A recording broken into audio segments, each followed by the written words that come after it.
بالکل جی، تو تمام تر صورتحال پر بات کر لیتے ہیں. ہمارے ساتھ موجود ہیں بریگیڈیئر ریٹائر راشد ولی جنجوعہ صاحب. بہت شکریہ راشد صاحب، آپ نے پروگرام کے لیے وقت نکالا. راشد صاحب، فرسٹ تھنگز فرسٹ، سب سے پہلے ہم یہ دیکھ رہے ہیں کہ آج فیلڈ مارشل عاصم منیر صاحب کے اعزاز میں زورانہ دیا جائے گا. ڈونلڈ ٹرمپ کی جانب سے اس میں جے ڈی وینس موجود ہوں گے اور یہ کیبنٹ میں زورانہ دیا جائے گا. اس کو کیسے انالائز کر رہے ہیں آپ، اور کن پوائنٹس کے اوپر، کن اہم پوائنٹس سے بات چیت ہوگی؟ دیکھیے، یہ بہت اہم ڈیولپمنٹ ہے اور بڑے عرصے بعد ایک پاکستان سے فوجی سربراہ ان کی امریکی صدر سے ملاقات ہو رہی ہے. اور یہ چونکہ بائیلیٹرل میٹنگ تھی، پہلے یہ ان کی 250 سالہ جو سیلیبریشن تھی کانٹیننٹل آرمی کی پریڈ میں، اس پہ انویٹیشن کا انڈیا تھا، مگر بعد میں اس کو یہ بائیلیٹرل میٹنگ میں کنورٹ کیا گیا، جو زیادہ سود مند ہے میرا خیال ہے، کیونکہ اس میں پاکستان کا جو موقف ہے وہ بڑی وضاحت کے ساتھ وہ بیان کر سکتے ہیں. اور اس وقت دیکھیے، ہمیں ضرورت ہے کہ جس وقت بھارت ہمیں کوئی سپیس نہ دینے کے در پہ ہے، اور اس نے ششی تھرور اور باقی جو ایم ایل اےز تھے ان کو بھیج کے بھی اپنی بساط بھر کوشش کر لی کہ کسی قسم کا ڈس انفارمیشن پاکستان کے متعلق امریکہ میں اور اس کے دیگر ممالک میں وہ پھیلائی جائے، مگر اس میں ان کو ناکامی ہوئی.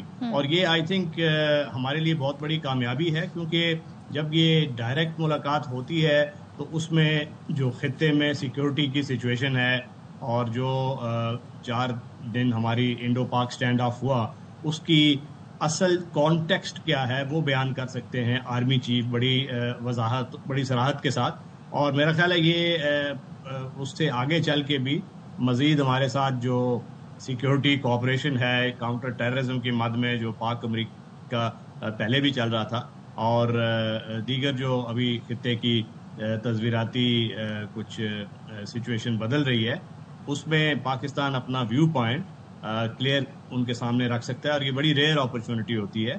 اور اس سے میرا خیال ہے کہ پاکستان نے وہ جو کھوئی ہوئی اسپیس تھی وہ واپس لے لی ہے، جو کہ بھارت اور اس کی سفارتکاری نے پاکستان کو ان دا پاسٹ اس سے محروم رکھا ہوا تھا. تو راشد ولی صاحب، آپ سمجھتے ہیں کہ ایک اس سارے بیک ڈراپ میں ایران اسرائیل ایشو بھی چل رہا ہے، تو کیا آپ سمجھتے ہیں اس تناظر میں بھی گفتگو ہو سکتی ہے؟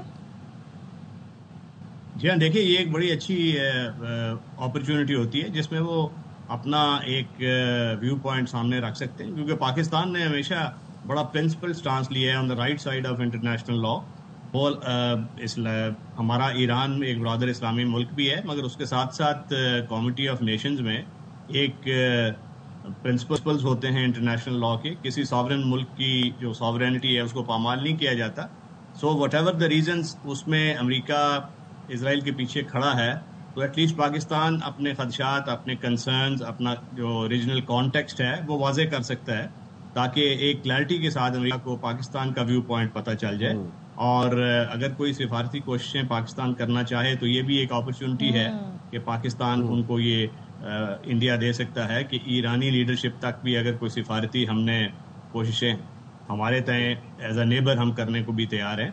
اور اس کے بعد ایران کی سچویشن تو چونکہ اس کے اپنے مضمرات ہیں، پاکستان اس سے ایک ذمہ دار ریاست کے طور پہ ڈیل کرنا چاہے گا. بالکل، اور ہم نے ہمیشہ ذمہ داری کا ہی ثبوت دیا. ایک چیز بتائیے گا، اب اس سارے سینیریو میں سچویشن بڑی تیزی سے بدل رہی ہے. ہم ڈونلڈ ٹرمپ کی ٹویٹس کو دیکھیں تو کبھی وہ کچھ کہہ رہے ہوتے ہیں، کبھی ایسا لگتا ہے کہ بس اب امریکہ شامل ہوا چاہتا ہے اسرائیل کے ساتھ جنگ میں. پھر وہ کہتے ہیں جی جو سپریم لیڈر ہے ہمیں پتہ ہے کہ وہ کہاں چھپے ہوئے ہیں، لیکن فی الحال ہم انہیں مارنے کا ارادہ نہیں رکھتے. پھر وہ کہتے ہیں جی ایرانیوں سے کہ تہران چھوڑ دیں، پھر کہتے ہیں کمپلیٹ سرنڈر. آپ کیا ریڈ کر رہے ہیں ڈونلڈ ٹرمپ کی ان ٹویٹس کا؟ ان پہ کیا کوئی پریشر ہے؟ اور پھر ان کے اپنے ہی لوگ جو ان کے بڑے سپورٹر رہے، آج وہ اس چیز کے خلاف بول رہے ہیں، وہ کہہ رہے ہیں ہمیں اس جنگ کا حصہ نہیں بننا چاہیے، امریکہ کو اس جنگ کا حصہ نہیں بننا چاہیے. جی، امریکہ میں یہ سوچ منقسم ہے، مگر یہ بھی یاد رکھنا چاہیے کہ امریکہ میں جو اسرائیلی لابی ہے وہ بڑی مضبوط ہے، اور اس نے جو فیصلہ ساز قوتیں ہیں ان کو اپنے کنٹرول میں لیے ہوئے ہے. اسی لیے ڈونلڈ ٹرمپ صاحب کے پاس بھی سپیس بڑی محدود ہے، دو کہ وہ اینٹی وار پریزیڈنٹ کے طور پہ اپنے آپ کو منوانا چاہتے ہیں، مگر دیکھیے ابھی وہ ان کی جو کچھ سٹیٹمنٹس ہیں ان سے تو یہی لگتا ہے کہ وہ اس وقت کمپلیٹ سرنڈر کا مطلب یہ ہے کہ جو اسرائیل کی ٹرمز پہ اس کا کوئی چاہتے ہیں سیز فائر، تاکہ وہ ایرانی قیادت سیز فائر اور اپنی جو جوہری افسودگی کی صلاحیت ہے اس سے دستبرداری کا اعلان کر دے.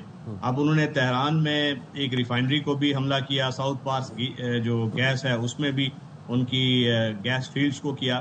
تو اب یہ اکنامکلی کرپل کر دینے کے مترادف ہے، اور اگر ہورمز اسٹریٹ میں ایران نے کوئی ایکشن لیا تو پھر یہ ایک خطہ جو ہے پوری دنیا کو کرائسس کی طرف لے جائے گا.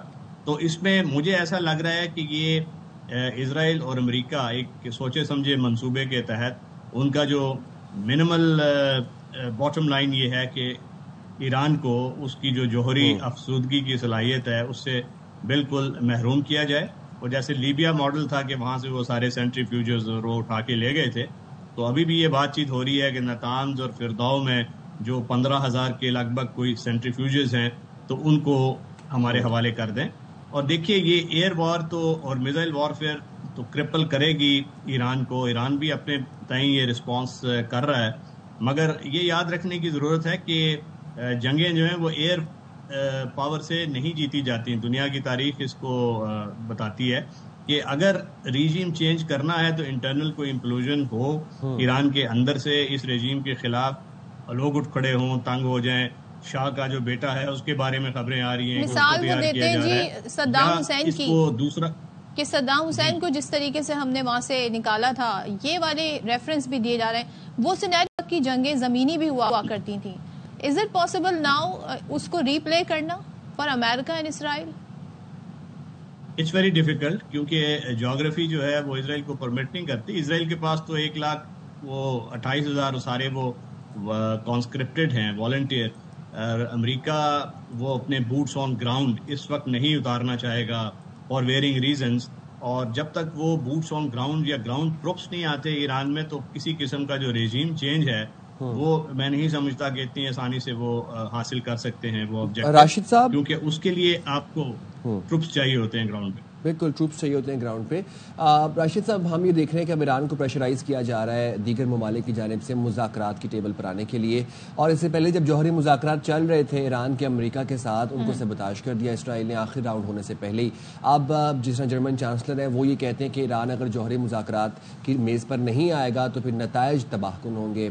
اس کے بعد برطانیہ کا بھی یہی موقف ہے، امریکہ کا بھی یہی موقف ہے. اب اس بات کے اوپر بات کی جا رہی ہے کہ دوبارہ سے جوہری مذاکرات کے اوپر آیا جائے، لیکن ایران کا یہ بہت کلیئر اور اسٹریٹ فارورڈ سٹانس ہے کہ وہ جوہری افسودگی سے پیچھے نہیں ہٹے گا، نیوکلیر انرچمنٹ سے پیچھے نہیں ہٹے گا، کیونکہ وہ کہتے ہیں کہ یہ ہمارا حق ہے اور وہ نیوکلیر ویپنز کی طرف نہیں جائے، لیکن نیوکلیر انرچمنٹ جو ہے وہ ان کا حق ہے. آپ اس مسئلے کو حل ہوتا کیسے دیکھ رہے ہیں؟ ایران ٹیبل ٹاک پر نہیں آئے گا، باقی ممالک ٹیبل ٹاک پر لانا چاہ رہے ہیں ایران کو، تو یہ جنگ بندی کیسے ہوگی؟ میرا خیال ہے کہ اس میں دونوں ممالک کی پوزیشن بڑی میکسملسٹ ہے. ایران تو یہ کہہ رہا ہے کہ وہ نیوکلیر جوہری ہتھیار بنانے کے لیے نہیں جا رہا، بلکہ جو افزودگی ہے یورینیم کی وہ اس کی پیسفل نیوکلیر پرپزز کے لیے وہ اس کا حق ہے. تو یہ اس کو اپنا پرنسپل سٹانس کہتے ہیں. اس سٹانس سے اگر وہ پیچھے ہٹتی ہے یہ گورنمنٹ تو پھر اس کے خلاف بھی ایران کے اندر سے ایک تحریک اٹھے گی. تو اس لیے ان کے پاس بھی سپیس کافی محدود ہے. دوسری طرف نیتن یاہو ہیں، وہ تو 2012 سے جب وہ اس وقت حکومت میں بھی نہیں ہوں گے تو یہ سٹیٹمنٹ انہوں نے جا کے امریکہ میں دیگر ان عالمی فورمز پہ دی ہے کہ ایران 1 سال یا چند مہینے دور ہے نیوکلیر ہتھیار سے. یہ 2012 کو جا اور اب کو جا، تو وہ ان کا ایک پرانا خواہش تھی عراق کو، شام کو، ایران کو ڈی فینگ کرنا، اور وہ ابھی آخری ملک ایران ہے ان کے سامنے، تو وہ تو اپنے اس ایجنڈے پہ عمل پیرا ہیں. اب یہ دیکھنا یہ ہے کہ ہماری جو عالمی قوتیں ہیں وہ کیسے اس کو U N security council forum تو جب تک ویٹو ویلڈنگ پاور ہے امریکہ کی وہ بے بس ہے، مگر روس اور چین میرے خیال ہے ان کو اندر آنا پڑے گا. مسلمان ممالک کو بھی کردار ادا کرنا ہوگا کہ اس جنگ کو یہاں روکیں. ایرانینز کو بھی باور کرانا ہوگا کہ کچھ لو کچھ دو کی بنیاد پہ اس وقت جو خطرہ منڈلا رہا ہے ان پہ، وہ کسی طریقے سے اس کو ٹالیں اور سیز فائر کی طرف جائیں. اور جوہری افسودگی کی جو وہ صلاحیت اس سے وہ ڈیمانڈ کی جا رہی ہے کہ اس سے وہ دستبردار ہو جائے، تو وہ وہاں سے فی الحال اس کو ایٹ لیسٹ فریز کر دیں. اس سے پہلے ایگریشن کو روکنا ہوگا, اسرائیل کو اٹیک بھی روکنے ہوں گے, کیونکہ اسٹارٹ تو انہوں نے کیا. آپ نے عالمی قوتوں کا حوالہ دیا, کل چائنا کی طرف سے بڑا امپورٹنٹ بیان آیا ہے. انہوں نے کہا کہ دنیا امریکہ کے بغیر بھی آگے بڑھ سکتی ہے. پھر چائنیز پریزیڈنٹ کے اس اسٹیٹمنٹ میں صرف یہی بات نہیں تھی, انہوں نے بہت سارے وقتوں کے حوالے دیے. انہوں نے فرانس کا حوالہ دیا, نیپولین کا حوالہ دیا کہ وہ اپنے آپ کو انوینسیبل کہتا تھا. انہوں نے کہا تاریخ گواہ ہے کہ اس طرح کی تبدیلیاں آتی ہیں اور دنیا جو ہے وہ چلتی رہتی ہے. It always like moves on and goes on. تو مجھے یہ بتائیے گا یہ بیان کتنا امپورٹنٹ ہے, اور چین کی طرف سے آپ کی جو یہ پوزیشن لے رہا ہے چین, آپ سمجھتے ہیں کہ اس سے کوئی فرق پڑے گا اس صورتحال میں؟ ڈیفینیٹلی چین وہ واحد ملک ہے جس کے پاس ملٹری مسل بھی ہے, اقتصادی مسل بھی ہے, اور وہ اسٹیک ہولڈر بھی ہے, کیونکہ ایران کا بیشتر جو تیل ہے وہ اس کا استعمال چین کر رہا تھا, اور وہ ٹریڈ سینکشنز کو اس نے نگلیکٹ کیا ہوا تھا یا اگنور کیا ہوا تھا. تو اس وقت چین کا بڑا کلیدی کردار ہوگا کہ وہ کیسے, بلکہ وہ روس کے ساتھ مل کے ایک حکمت عملی بنانی ہوگی کہ اس وقت اس جنگ کو روکیں اور سیز فائر کی طرف جائیں, کیونکہ سیز فائر پہلا سٹیپ ہے.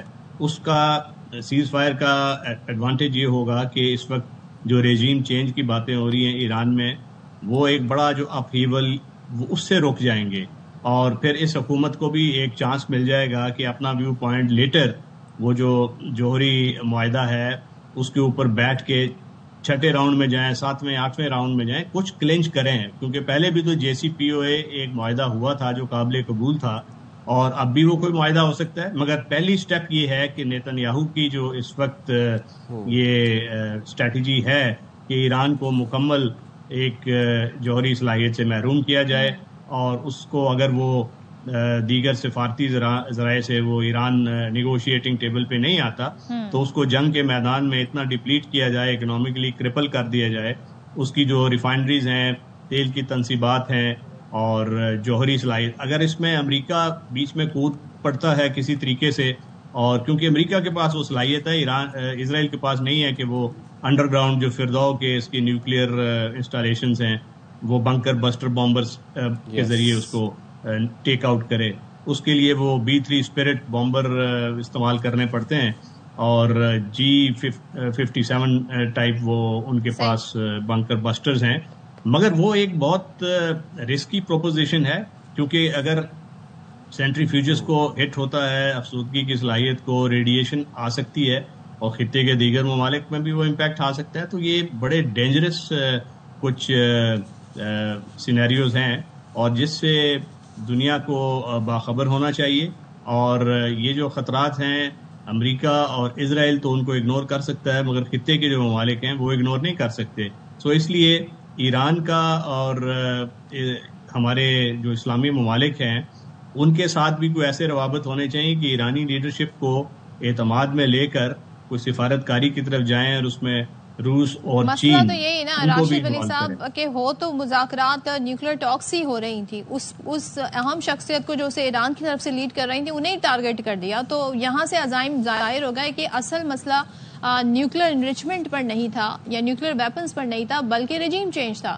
جس طریقے سے رضا پہلوی کو پورٹرے کیا جا رہا ہے, ان کو اسپیس دی جا رہی ہے, وہ بھی ہمارے سامنے ہے. اور خدا نخواستہ اگر دنیا نیوکلیر کوئی بھی ملک آگے بڑھتا ہے اس طرف نیوکلیر آپشن اپناتا ہے, تو پھر تباہی تو پھر ایک جگہ نہیں رکے گی, پھر اس کے اثرات پوری دنیا پر پھیلیں گے.